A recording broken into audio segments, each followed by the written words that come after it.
Alright, let's talk about Black Ops 7. Now obviously about a day ago at June Gamescom we got the official Black Ops 7 reveal alongside the Black Ops 7 Direct, which revealed a lot more than what happened at Gamescom. It revealed the campaign, multiplayer and even a tiny bit about zombies. But what was supposed to be the grand reveal of Black Ops 7 turned very south real quickly. What is going on? Why is all the hate happening? Let's talk about it in this video. But first of all, I want to start off with what I thought was actually quite good or quite decent with Black Ops 7. Very first thing I must say is its futuristic, okay? The futuristic theme I'm very excited about, I'm very excited for. It's been a long time since we had a futuristic game, and when I'm saying futuristic, I don't mean like Infinite Warfare back in 2016 futuristic. I'm talking about something in the near future, 10 years from now, something similar to what we had with Black Ops 2 back in 2012, and this is very similar. Like I said, we are in 2025, the game takes place in 2035, it's only 10 years from now, so it's near future. It's not crazy futuristic like Infinite Warfare or Black Ops 3, it's the near future, and that's awesome. Everything about it looks awesome in my opinion. The HUD looked very good. It looks like something that could be possible 10 years from now, but it's not crazy futuristic. It is simply something new, okay? We've had 3 modern setting games and 3 past setting games, and now like I said, it is definitely time for something futuristic. It is giving me a lot of Black Ops 3 vibe, and you guys know Black Ops 3 was absolutely amazing.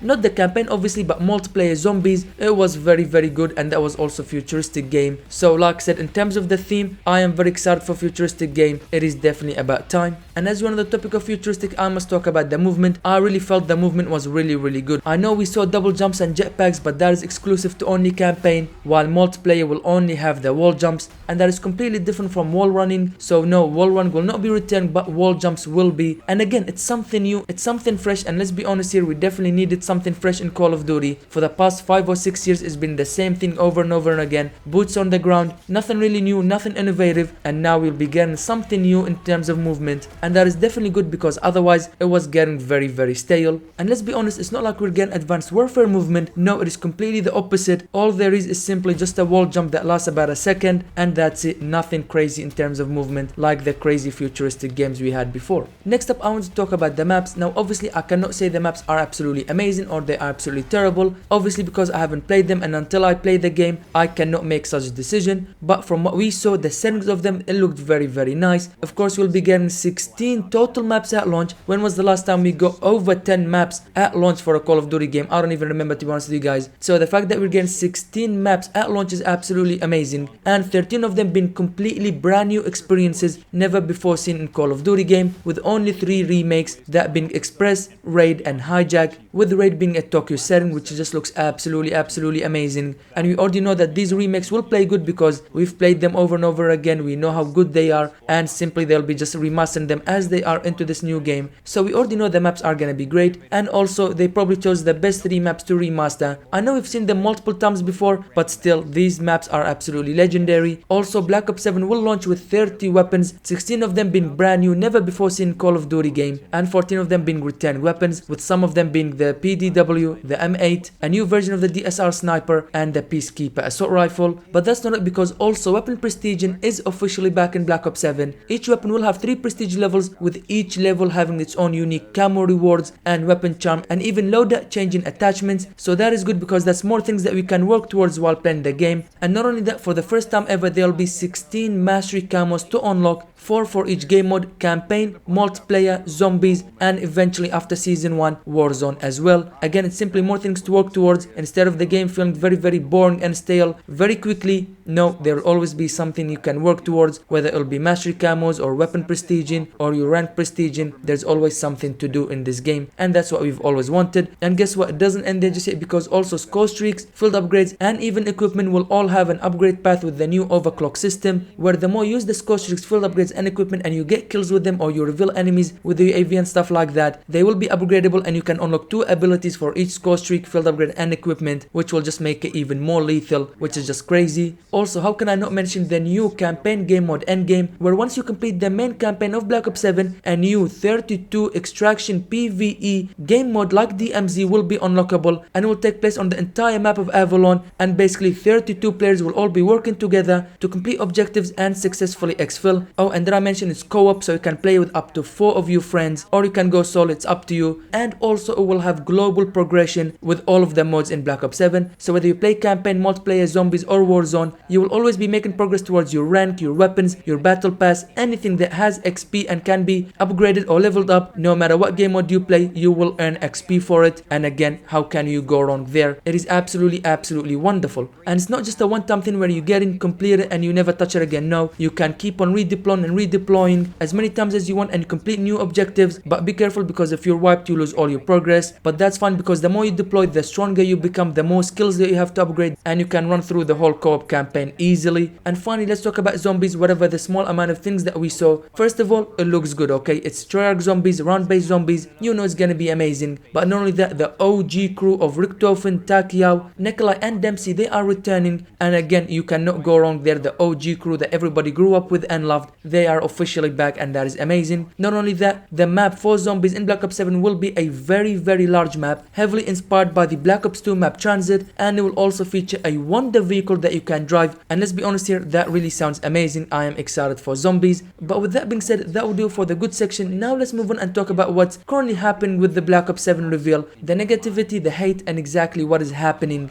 First of all of this is simply fake blind hate, okay? It is as simple as that. All of this is just fake blind hate. All the BF6 comments that you're seeing in the reveal trailers and the direct where it's like, watching this makes me want to pre-order BF6, or thank you Activision because this is advertisement for pre-ordering BF6, or even the massive dislikes on the reveal trailer where it's currently sitting at 33k likes to 150+k dislikes. The hate is so forced, it's not even funny. It is super ridiculous and crazy. It is unreal. It's almost like they're forgetting there's something called you can play and enjoy both games. There is no need to fake hate one game only for you to secretly play it, play the beta, purchase the game, the Vault Edition, all the bundles and everything. But apparently you hate the game, but secretly you love it. You purchase it every year and you continue to fake blind hate. Now don't get it twisted. I'm not here trying to defend Activision or Treyarch or any of them. Believe me, I am not doing that. The past few years they've treated us absolutely terrible, with terrible game after terrible game after terrible game, and the microtransactions in our face and all that. So believe me, I'm not trying to defend them, but I just do not like the fake blind hate. If you don't enjoy one game, you don't have to play the other one, but you can also play both games if you want. There is no need to hate. It is not helping anybody. It is just absolutely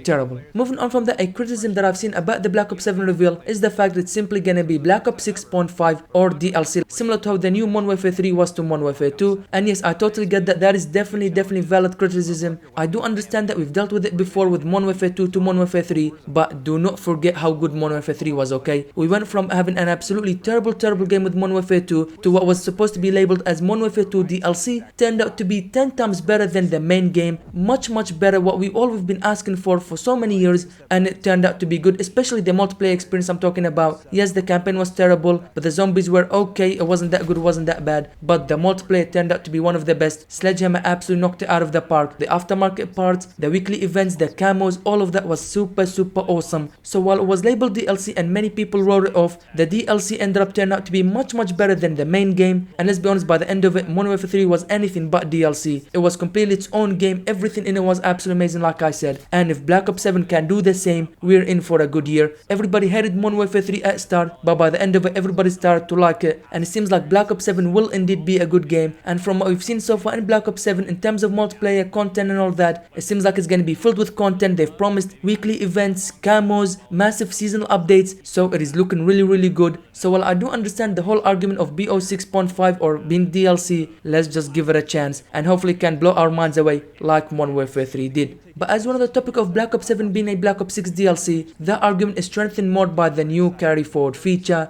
Please no, okay? Where's that office meme? No, please no. Carry forward is absolutely terrible, and when we see stuff like that, yes, it starts to make us think that Black Ops 7 is just gonna be DLC to Black Ops 6, because everything that's in Black Ops 6 will be carried forward to Black Ops 7, and the confusion that creates, I'm talking about weapons, attachments, everything, okay? It's just unneeded, okay? Simple as that. The carry forward feature is unneeded. This is a new game. You don't need outdated things from the past to be added into the new game. Let us start fresh, let us start from zero. We really do not need a carry forward feature in Black Ops 7 and just absolutely clutters everything and makes everything so confusing. You want to use Black Ops 7 weapon? Nope, here's a Black Ops 6 weapon. Or you want to use an attachment? It's Black Ops 6. Like I said, it's confusing and nobody wants it. The only carry forward thing we want is our double XP tokens and the gobble gums. But unfortunately, with the launch of season 1, weapons, attachments, and even crazy skins will be all carrying forward to Black Ops 7. And that's a good segue, because the next thing that a lot of people are criticizing about Black Ops 6, Black Ops 7, and every game that will have them is the crazy skins. Yes, let's be honest, it's absolutely terrible. I am playing Call of Duty, a military shooter. I do not want to be seeing Beavis and Butthead or Nicki Minaj or even the Teenage Mutant Ninja Turtles. I do not want to be seeing that. I want to play a grounded and gritty Call of Duty game. If it's futuristic, that's fine. You can still make it realistic with milsim operators. We do not want to see these crazy skins, okay? We've been asking for a John Wick operator. That will actually make sense, okay?